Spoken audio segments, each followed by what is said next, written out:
Hey Siri. Okay Google, do I have your phone's attention now? So this whole category of personal assistant apps fascinates me in part because I feel like I'm a bad citizen of the technological world. I don't use Google Assistant that much. I hardly ever invoke Siri except by accident. I don't even have an Amazon Echo at home. And I get the feeling maybe it's not me that's the problem. Maybe these apps aren't really doing what they could and what they should. So let's start. What are we missing in this whole category of personal assistant? So, Rob, I agree with you. I think we have done many mistakes. The companies that we have in the space, Siri, Alexa, Sherpa, and we are really far from those assistants that we have seen in Her film or even the Knowledge Navigator. That I don't know if you remember that short film of Apple.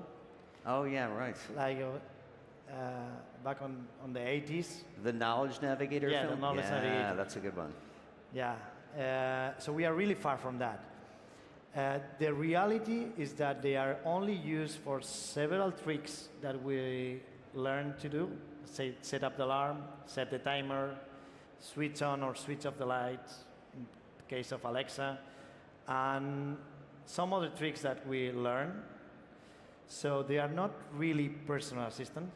So that's what we realized 2 years ago.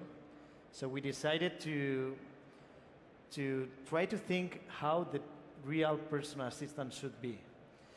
And that's what we have built in the last 2 years, and we will launch the next generation of personal assistant in 2018, in the Q2. Okay, so yeah, give me the elevator pitch. How is Sherpa going to change my life in the way that Siri, Alexa, Google, Cortana, anyone else I'm forgetting, have not?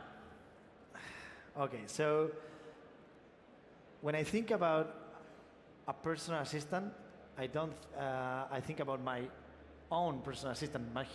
I have a person, it's called Martin, that works with me as a personal assistant. And I don't use him to switch on, switch off the lights, set up the alarm. That would be kind of demeaning, wouldn't it? Eh?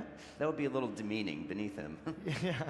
So what I want from him is to learn about me, to know what I want, to know what I like, to know what I don't like, and I want him to anticipate my needs. So when I'm running late, telling me what is going on, the traffic, everything, when I'm in a different city like Lisbon today, so if it's lunchtime, to help me finding a restaurant that fits with my interests, let's say that I like sushi, or this afternoon, if there is something an event that fits with my interest, even if it's sports, music, whatever, I want him to help me making my life easier and even more exciting. So that's what we're working on. In an assistant that can learn from your habits, learn from what you do every day. If you go to Italian restaurants, should learn that you like that kind of. If you go to play golf or to a football match, should learn that you like that kind of sports, and try to give you the best information, even news or things to do based on your interest. That's what we are focusing on, and this is our big vision. Even learn about your emails and try to answer that kind of things.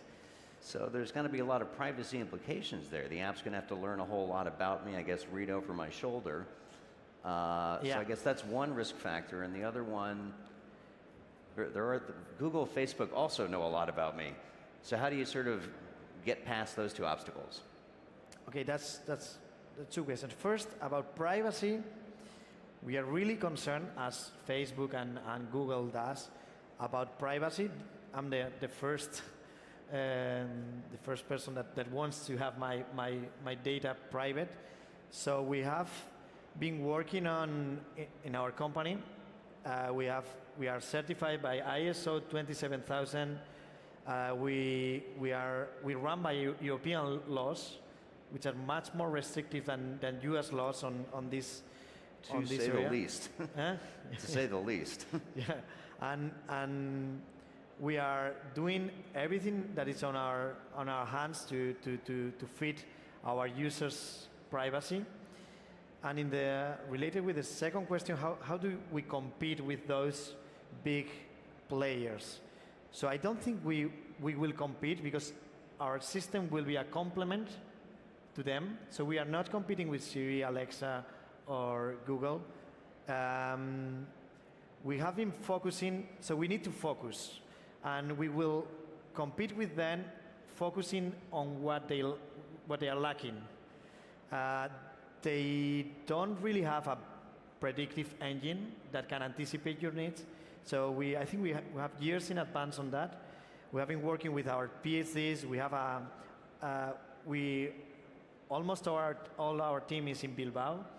So I think this is an advantage for us, because we have two of the greatest universities on AI nearby. So we can hire smart people and we are not distracted by the hype of Silicon Valley and so on.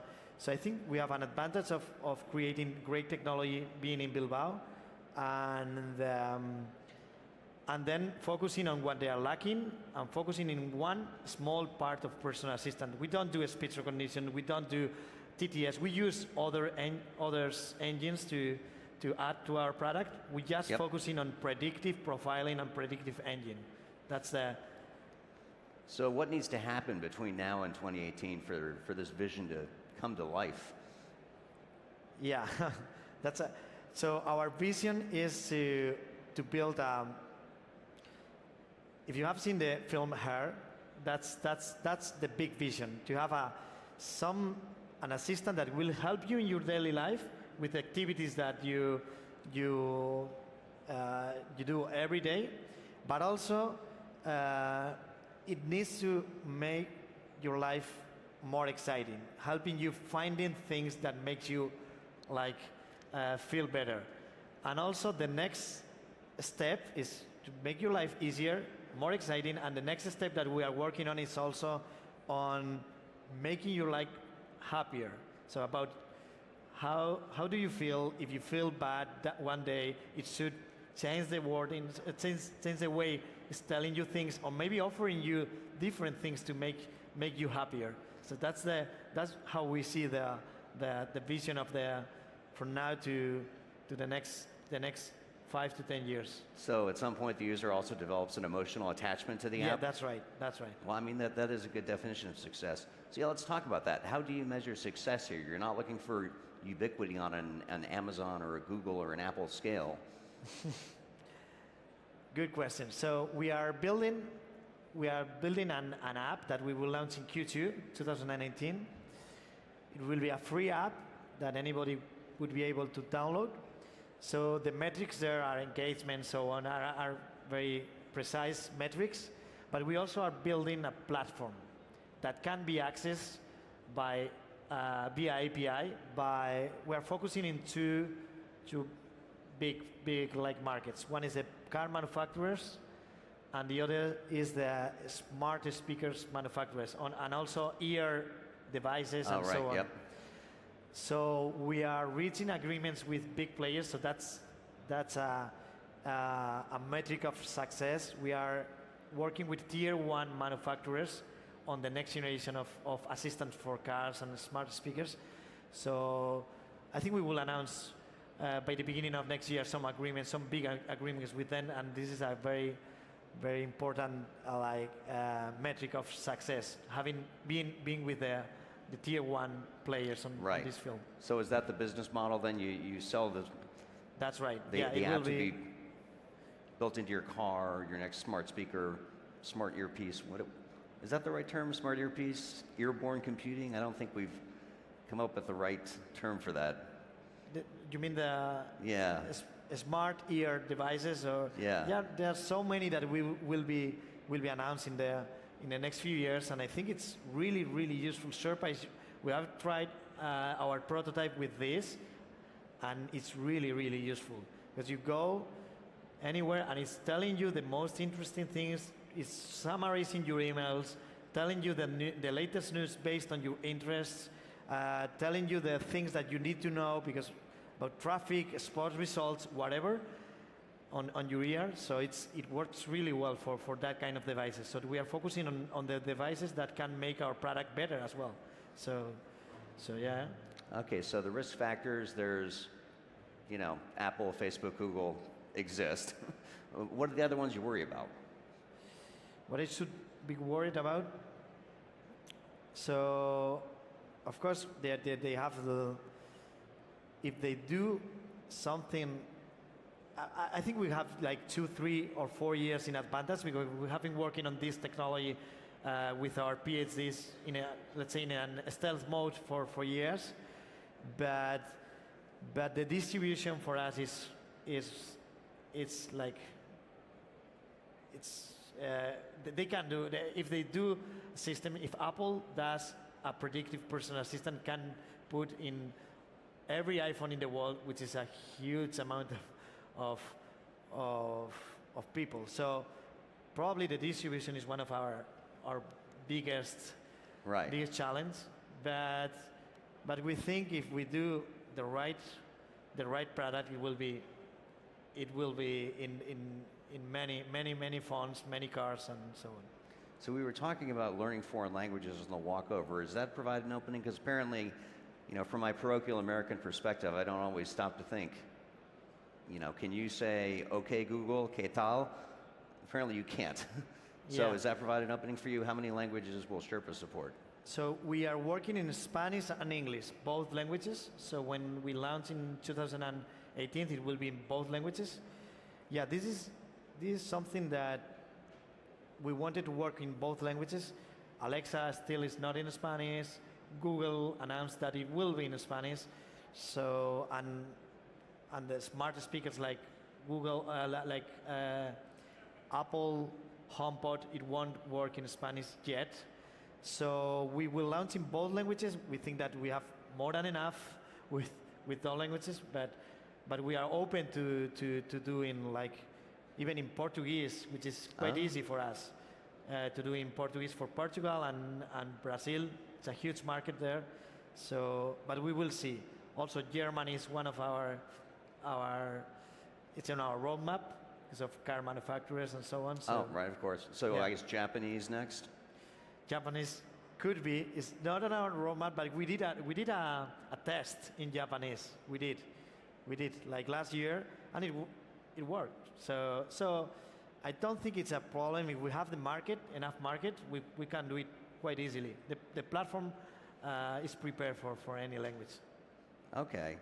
So in the meantime, I got to ask, how many of the existing personal assistant apps do you have on your phone, your tablet, your laptop?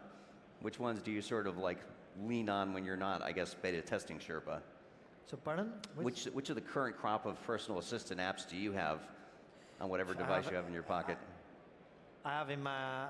I use a Samsung phone because we are working with them as well, with Samsung. So Sherpa was preloaded in Samsung devices. We reached an agreement 2 years ago for that. But I like Siri as well. I have Amazon Echo. I have all the devices of Amazon Echo, even Echo Show and so on. And I also have the Google Home device. So right, I use yep. all of them. I use all of them. Some of them are good for one thing. Some of them are, but all of them are Q&A systems. Yeah. So we are not focusing on that. We are focusing on proactive personal assistants. So you don't even need to ask. It's going to come to you, the information that at the right moment. It's not you saying, okay, Google to the device. It's the device saying, okay, Xabi. Xabi, you need to know that. You need to know this. So that you should go to your next meeting because there is traffic there. Or did you know that new has happened? It has been an earthquake in your hometown, whatever. So things that you need to know at the right moment. That's what we're working on. Okay, based on your interests. So this is the app that for, I guess, next year's Web Summit, it'll tell me exactly when I need to start walking from Pavilion 3 to Pavilion 1 to make my third panel of the day. Okay, that's... How so? I need that help already. Yeah. All right. Thank you all very much for showing up. Thanks for your answers. Thank you.